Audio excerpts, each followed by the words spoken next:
Right. Mason Reddy గారు నిన్న వెళ్ళి ఆయన ఏం మాట్లాడారు? దొంగలు బందిపోట్ల తరహాలో పోలీసులు ఎమ్మెల్యే ఇంటికి వెళ్ళారు. మీరే తరహాలో వెళ్ళేవారు మీ పరిపాలనలో? సార్ వాసుదేవన్ గారు ముందుగా మీరు వెళ్తే ఇందాక ఆయన చెబుతున్నారు బాబుపాలు చిక్కటి చిరునవ్వుతాడు పోలీసులు ఆదరించేవారు కదా. ప్యానల్లో ఉండే వాళ్ళకి, టీవీలో వీక్షించినటువంటి ప్రజలకి, మీకు మీ హయాంలో పోలీస్ స్టేషన్కి వెళ్ళాలంటే జనాలకు ఒకటి పడేది తెలుసా సార్? ఇప్పుడు ఈరోజు ఈ రాజకీయాలు చూస్తూ ఉంటే సార్ నిజంగా బాధేస్తాం సార్. అసలు రాజకీయాలు ఎందుకున్నామా అనిపిస్తుంది. ఎందుకంటే సాక్షాత్తు అడ్డం పెట్టుకుని రాజకీయాలు చేసే పరిస్థితి ఈరోజు తెలుగుదేశం పార్టీలో ఉంది.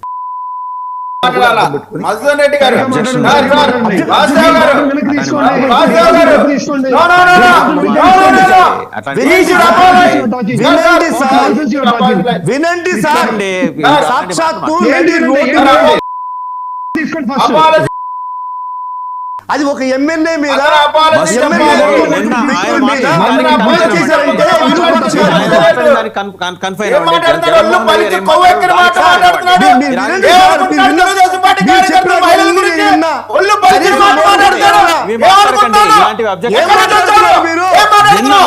మాట్లాడుతున్నారు.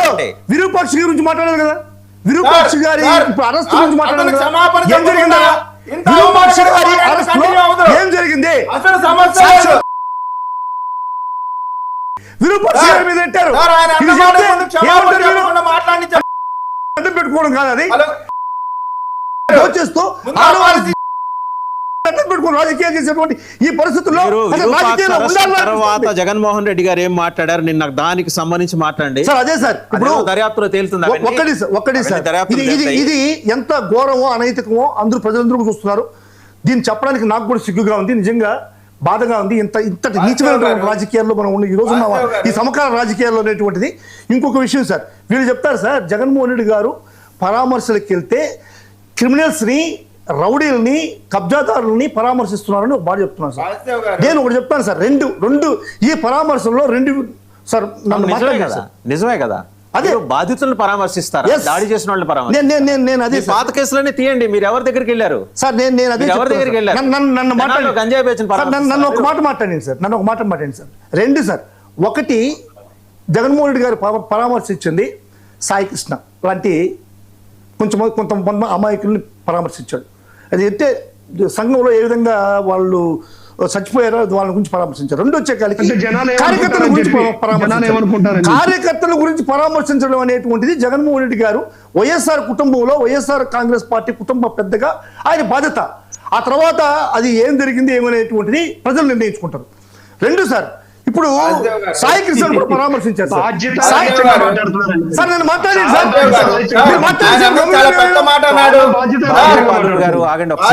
సార్ వాళ్ళకి ఇవ్వండి సార్ అవకాశం. సార్ ఒకటి సార్, సాయి కృష్ణ క్రిమినల్, సాయి కృష్ణ పరామర్శించడానికి జగన్మోహన్ రెడ్డి పోతున్నారు. క్రిమినల్స్ ప్రోత్సహిస్తున్నాడు, గాంజా బ్యాచ్ ప్రోత్సహిస్తున్నాడు అనేటువంటి మాటలు చెప్తారు. అదే ఇప్పుడు చంద్రబాబు నాయుడు గారికి కానీ, పవన్ కళ్యాణ్ గారికి కానీ సాయి కృష్ణ అనేటువంటి వ్యక్తి క్రిమినల్, సాయి కృష్ణను పరామర్శించడానికి జగన్మోహన్ రెడ్డి పోతున్నాడు కాబట్టి అది తప్పుగా కనబడుతుంది. కానీ మా జగన్మోహన్ రెడ్డి గారికి అది తప్పు కనబడట్లేదు సార్. యాంగిల్ మార్చాలి, చూసేటువంటి యాంగిల్ మార్చాలి. అక్కడ వ్యవస్థల్ని కాపాడుతున్నాడు జగన్మోహన్ రెడ్డి గారు.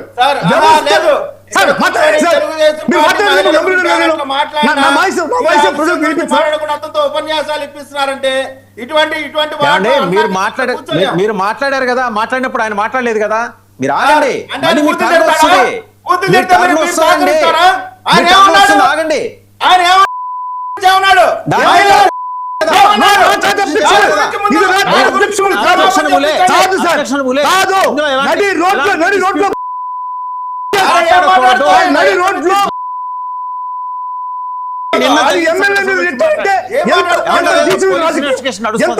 రాజకీయం ఇది. ఇటువంటి సమకాలీన దర్యాప్తు నడుస్తుంది, వెయిట్ చేయండి. అవును సార్, అంశం వదిలేసి సార్ ఈ రోజు సోషల్ మీడియాలో సార్ ఎవరి మీద నెట్టారండి? ఎవరి మీద నెట్టారు? హస్బెండ్ మీరెవరు చెప్పడానికి? అదే చెప్తున్నారు, దర్యాప్తు తేలుతుంది. ఆగండి మీరు. అవును సార్, ఆగండి మీరు. దర్యాప్తు వచ్చేదాకా ఆగుతాం ఖచ్చితంగా. ఇది నీచమైన రాజకీయాలు సార్. నన్ను మాట్లాడలేదు సార్. ఇప్పుడు సాయి కృష్ణ విషయంలో సాయి కృష్ణని పరామర్శించింది పవన్ కళ్యాణ్ గారికి కానీ, చంద్రబాబు నాయుడు గారికి కానీ ఒక గాంజా, ఒక రౌడీ షీటరు అనేటువంటి వ్యక్తిని పరామర్శించాడు. కాబట్టి వీటన్నిటిని కూడా జగన్మోహన్ రెడ్డి ప్రోత్సహిస్తున్నాడు అనేటువంటి వాదనలో వాళ్ళిద్దరూ మాట్లాడారు. కానీ జగన్మోహన్ రెడ్డి గారి యొక్క యాంగిల్లో మనం చూడాల్సిన అవసరం ఉంది సార్. ఎందుకంటే జగన్మోహన్ రెడ్డి గారు ఇక్కడ చూసింది ఏంటంటే వ్యవస్థలు ఏ విధంగా నాశనం అయిపోతున్నాయి, ఈ వ్యవస్థలను ఏ విధంగా చంద్రబాబు నాయుడు గారు చేతులకు తీసుకుంటున్నాడు అనేటువంటిది జగన్మోహన్ రెడ్డి గారు గమనించాడు. ఇప్పుడు ఒక మనిషిని, ఒక వ్యక్తిని అరెస్ట్ చేసి లాకప్ డెత్ చేసి అతన్ని బూడిద చేసి బూడిద కూడా కుటుంబానికి ఇవ్వనటువంటి ఒక నేరం జరిగితే ఆ నేరంలో పోలీసు వ్యవస్థ కుంటిపడిపోయింది, అదేవిధంగా న్యాయ వ్యవస్థ కుంటిపడిపోయింది, రాజకీయ వ్యవస్థ కుంటిపడిపోయింది. దాన్ని ప్రశ్నించినటువంటి అందరి మీద కూడా అభియోగాలు మోపడం జరుగుతుంది. అంటే ఇక్కడ వ్యవస్థలంతా కూడా కుంటిపడిపోతున్నాయి. జగన్మోహన్ రెడ్డి గారు వాళ్ళ ఇంటికి పోయి పరామర్శించేంత వరకు కూడా సాయి కృష్ణ మర్డర్ ఈ విధంగా జరిగింది, బూడిదైపోయాడు, ఆ బూడిద కూడా వాళ్ళ తల్లి విజయలక్ష్మికి ఇవ్వలేదు అనేటువంటి ఒక బయటకు విషయం రాలా. కనీసం హెబియస్ కార్పొరేట్ పిటిషన్ వాళ్ళ అమ్మ వేసేంత వరకు కూడా సాయి కృష్ణ విషయం ఏమైందో తేరలా.